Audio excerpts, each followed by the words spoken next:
क्या आपको पता है जब किसी इंसान की मौत हो जाती है तो उस इंसान की आत्मा 13 दिन तक उसी घर में उन्हीं परिवार वालों के बीच में घूमती रहती है, भटकती रहती है। क्या कभी आपने सोचने की कोशिश की है कि ऐसा क्यों होता है?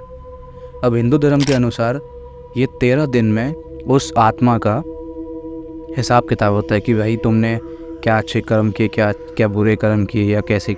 उसके आगे का उसका प्रोसेस होता है कि फिर तुम उसके बाद क्या नर्क में जाओगे, स्वर्ग में जाओगे, या जो भी होता है। तो आज की स्टोरी भी कुछ ऐसे ही है, इसी टॉपिक पे है कि मरने के बाद उसी इंसान की आत्मा उन्हीं लोगों के घर में, उन्हीं लोगों के बीच में भटक रही है, लोगों को दिख रही है, लोगों को महसूस हो रही है। तो ये स्टोरी आज की इसी टॉपिक पे है। So without wasting any time, let's get started. तो ये कहानी हरियाणा की है। हरियाणा में एक लड़का रहता था ऋषभ, जिसके घर में कुल मिला के 5 लोग थे। ऋषभ, उसका बड़ा भाई, उससे बड़ी बहन, मम्मी और पापा। तो बड़ी बहन की तो शादी हो गई थी। उसके बाद उसकी मम्मी और पापा की तबीयत थोड़ी ख़राब रहने लगी। पापा को एस्थमा था और काफ़ी बीमारियां थी, और उसकी मॉम को पैरालाइज अटैक आया था। तो उनकी एक साइड बॉडी की पूरी पैरालाइज थी। और उसी ड्यूरिंग में जो ऋषभ से बड़े भैया थे, उनकी भी शादी हो गई। तो एक दिन क्या होता है कि मोहल्ले में जागरण होता है। तो जागरण में पूरे मोहल्ले के लोग इकट्ठा होते हैं, घरों में कोई नहीं होता। तो जागरण हो रहा था, तो जो ऋषभ के पापा थे और कई सारे जो बुज़ुर्ग लोग थे, वो लोग एक कॉमन ऐसा घर होता है जिसको बैठक बोलते हैं गांव में। तो उस बैठक में वो लोग सो रहे थे। क्योंकि ऋषभ के पापा को एस्थमा था, तो उनको ज़्यादा शोर लाउड म्यूज़िक में नहीं बैठना था, मना था। तो उसके पापा वहाँ सो रहे थे। तो क्या होता है कि एक लड़का जाता है, ऐसे ही खेलते खेलते चले जाता है, और उस बैठक में ऐसे झांक के देखता है कि सब सो रहे हैं, कौन कौन सो रहा है। तो उसकी नज़र उस ऋषभ के पापा पे जाती है। तो ऋषभ के पापा की बॉडी में कोई मूवमेंट नहीं हो रहा होता है। मूवमेंट इन द सेंस में क्या बोलना चाह रहा हूँ कि जब हम सांस लेते हैं हमारी बॉडी ऊपर नीचे होती है। तो उसने नोटिस किया कि ऋषभ के पापा के बॉडी में कोई मूवमेंट नहीं हो रही है। तो उसने भाग के गया, ऋषभ को बुलाया। ऋषभ को बोला कि ऋषभ, तेरे पापा के साथ ऐसा ऐसा हो रहा है, वो कोई मूवमेंट नहीं कर रहे हैं। ऋषभ भाग कर आया। ऋषभ ने सारे मोहल्ले वालों को बुलाया, उनके जो भी भैया थे, जो भी चाचा वाचा थे, सबको बुलाया। ऋषभ ने बोला कि ऐसा ऐसा हो रहा है। तो बैठक का दरवाज़ा खोला, अंदर जाके चेक किया तो उनकी सांस नहीं चल रही थी, वो मर चुके थे। तो उनकी सारी क्रियाक्रम हुई। मैं आपको क्यों बता रहा हूँ, क्योंकि ये बहुत सैड स्टोरी है और साथ ही साथ में बहुत डरावनी भी है। तो क्या होता है कि मोहल्ले वाले इकट्ठा हो जाते हैं, देखते हैं कि ठीक है उनके पापा नहीं, चले गए, मर गए। तो सारी क्रियाक्रम होती है, और उसी 1 महीने के स्पैन में ऋषभ की मम्मी की भी बहुत हालत ख़राब हो जाती है, सीरियस हो जाती हैं। उनको पैरालाइज था ही था, और उनको ट्यूमर भी डिटेक्ट होता है कि उनके ट्यूमर है। तो वो भी 1 से 1.5 महीने के गैप में उनकी भी डेथ हो जाती है।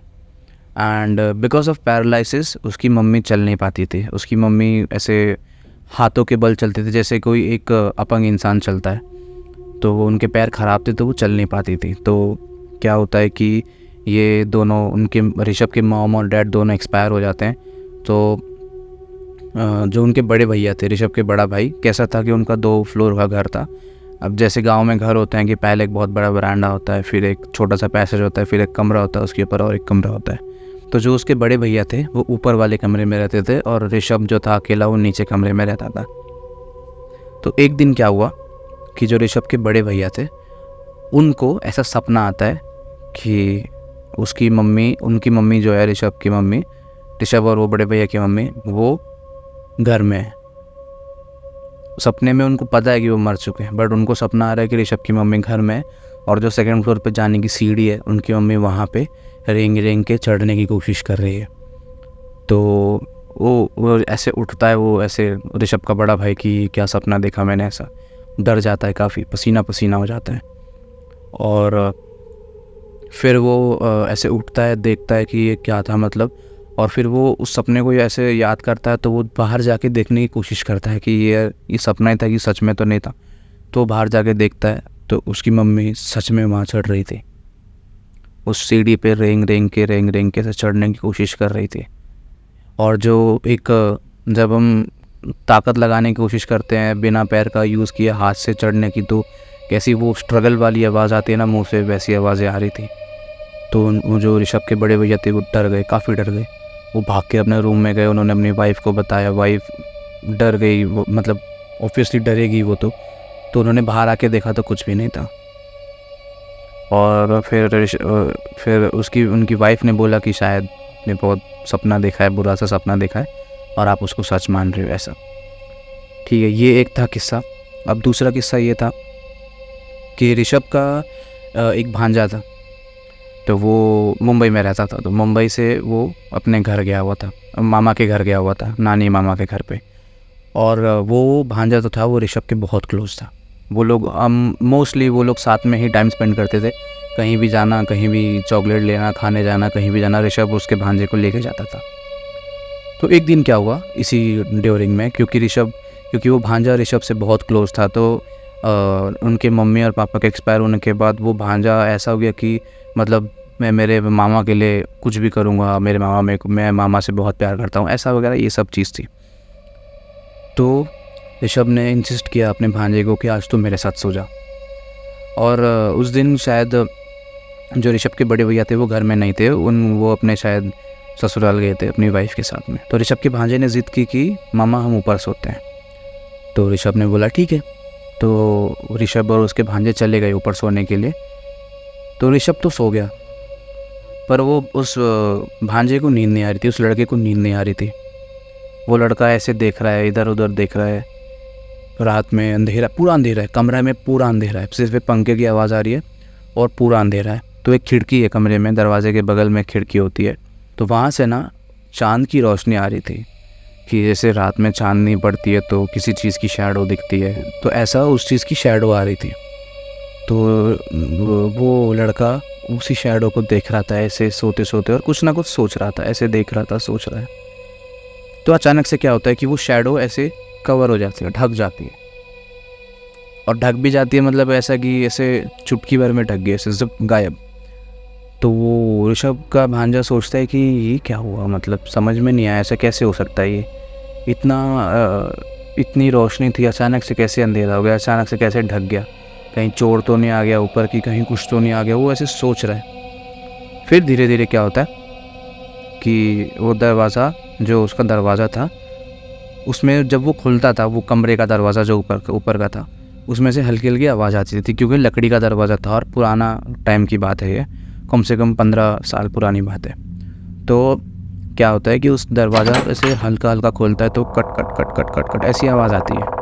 तो ऋषभ का भांजा डर जाता है कि ये क्या हो रहा है, क्योंकि हवा जैसी नाम की कोई चीज़ नहीं थी, कि इतनी हवा तो नहीं चल रही कि हवा से दरवाज़ा खुल रहा है या ऐसा कुछ हो रहा है। ऋषभ का भांजा बहुत ज़्यादा डर जाता है।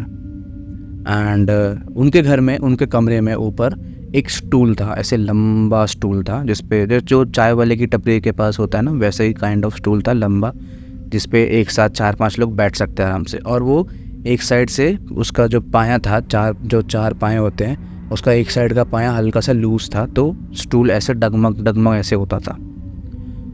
तो वो अचानक से वो स्टूल को ना ऐसे टक टक टक टक टक टक ऐसी आवाज़ आने लगी। एज इन जस्ट एग्जाम्पल देता हूँ कि अगर कोई इंसान बैठ के ना उस पर ऐसे आगे पीछे करे तो उस पर वो टक टक टक टक ऐसी आवाज़ आएगी। ऋषभ का भांजा ऐसे सुनता है कि ये आवाज़ कहाँ से आ रही है, पहले दरवाज़ा खुला और अब ये आवाज़ आ रही है। तो ऋषभ का भांजा ऐसे बहुत डर जाता है, बहुत एक्सट्रीम लेवल पर डरता है, पूरा पसीना पसीना हो जाता है, पर वो कुछ बोल नहीं पा रहा है। और ऋषभ का भांजा जो है वो ऐसा सोचता है कि अगर मैं थोड़ा सा भी हिला, एक ऐसा एज्यूम हो जाता है भाई, हमको भी होता है, जब बचपने में हमको भी डर लगता था ना, कि तो हम हिलते नहीं थे, हमको लगता था कि अगर उसने देख लिया तो हमें ले जाएगी या मार देगी या खा जाएगी, जो भी है। तो वो हिल नहीं रहा था, वो ऐसी का ऐसी पड़ा हुआ है, पसीना में तप हो रहा है, लेकिन वो कुछ बोल नहीं रहा। कैसे कैसे करके उसने हिम्मत जटाई, जो भी है, उसने अपने मामा को ऐसे हाथ ऐसे किया कि मामा मेरे को डर लग रहा है। उसने पहले 3-4 बार अपने मामा को ऐसे किया, मामा हिल नहीं रहे, मामा कुछ बोल नहीं रहा, ऋषभ कुछ बोल नहीं रहा। ऋषभ सोया उस तरफ मुँह करके ऐसे सोया, और उसका भांजा इस तरफ सोया, कुछ बोल नहीं रहा, ऋषभ कुछ बोल नहीं रहा, वो अपने मामा को ऐसे कर रहा है, कुछ बोल नहीं रहा। तो एक जोर से उस लड़के ने अपने मामा को ऐसे किया, कोनी मारी, तो वो ऐसे हिले थोड़े, बोले क्या हुआ। तो तब वो भांजे ने बोला कि मेरे को बहुत डर लग रहा है मामा, मेरे को बहुत डर लग रहा है। तो मामा ने ऐसे उस अपने भांजे के ऊपर से हाथ रख के बोले कुछ नहीं होगा, सो जा।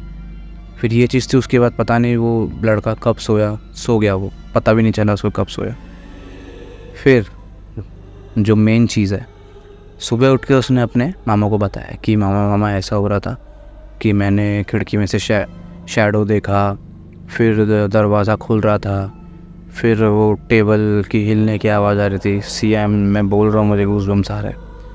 तो उसके मामा ने बोला, ऋषभ ने बताया कि अरे ये आज का नहीं है, ये रोज़ होता है। मेरी मम्मी मेरे से मिलने आती है क्योंकि मेरी मम्मी मेरे से बहुत प्यार करती है। तो उनकी जो मम्मी है वो चल नहीं पाती थी, वैसे हाथ से ऐसे रेंग रेंग के चलती थी। तो उनकी मम्मी जो है, ऋषभ की मम्मी, वो छत पे से नीचे आती हैं। उस रात की बात कर रहा हूँ मैं। छत पे से नीचे आती हैं, दरवाज़ा खोलती हैं और अंदर स्टूल पे आके बैठती हैं। और वो ऋषभ बोलता है कि कोई नई बात नहीं है, मेरी मम्मी रोज़ आती है मेरे से मिलने के लिए। और उसका भांजा वो चीज़ सुन के इतना डर गया कि उस दिन की बात है और आज की बात है, वो उनके घर पे नहीं सोया आज तक।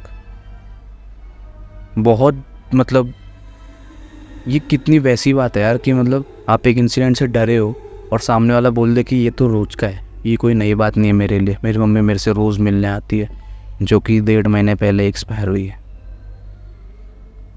एंड आई वाज लाइक कि फक, ये क्या मतलब कैसी स्टोरी है ये यार। ये कोई इंसान कैसे मतलब ये चीज़ कैसे सह सकता है, कैसे बर्दाश्त कर सकता है कि मतलब एक रोज़ उसके घर में उसकी जो मम्मी एक्सपायर हो गई है वो उससे मिलने आ रही है। और मतलब वो बहुत ज़्यादा ट्रॉमेटाइज था ऋषभ उनके माँ बाप के जाने के बाद कि मतलब एक ही 1.5 महीने 2 महीने के स्पैन में मम्मी पापा दोनों ऑफ हो गए और मतलब अकेला पड़ गया एकदम। तो वो खुश होता था अपनी मम्मी को देख के कि मतलब मेरी माँ मेरे से मिलने आ रही है मरने के बाद भी। तो सोचो ये साथ ही साथ में कितनी सैड है, साथ ही साथ में कितनी स्कैरी है ये चीज़। ये बहुत गंदा कॉम्बिनेशन था सैड और स्कैरी का। और ये स्टोरी मेरे को मतलब बहुत ज़्यादा अच्छी लगी थी, इसीलिए मैं आप लोग के साथ शेयर कर रहा हूँ। And this was the story guys. और आप लोग के पास अगर कोई स्टोरी होगी तो प्लीज़ मेरे को कमेंट में बताना। और आप लोगों को इसमें मुझे स्टोरी भेजनी है तो डिस्क्रिप्शन में मेरा जीमेल लिंक है, आप मेरे को वहाँ पे शेयर कर सकते हो, या तो फिर मेरा इंस्टाग्राम आईडी भी है, आप मुझे वहाँ पे भी शेयर कर सकते हो। और मैं देखूँगा कि कौन सी स्टोरी खतरनाक एकदम रन एंड रियल स्टोरी भेजना गाइस, ऐसी फेक नहीं भेजना, रियल स्टोरी ही भेजना, क्योंकि मुझे पता चल जाएगा पढ़ के कि ये स्टोरी रियल है या फेक है। सो या एंड मेरे को कोई स्टोरी मिलती है रियल स्टोरी या मेरा खुद का इंसिडेंट या ऐसा कुछ इंसिडेंट, तो मैं आप लोग के साथ ज़रूर शेयर करूँगा। एंड इस चैनल को सपोर्ट कर दो, मुझे सब्सक्राइब कर दो। अगर वीडियो पसंद आए तो लाइक करना एंड कमेंट करना एंड शेयर करना आपके सिबलिंग्स के साथ, आपके कजिन के साथ, क्योंकि मेरे को पता है हॉरर स्टोरी सुनने में सबको बहुत मज़ा आता है। And I will be back with another video. तब तक के लिए पीस।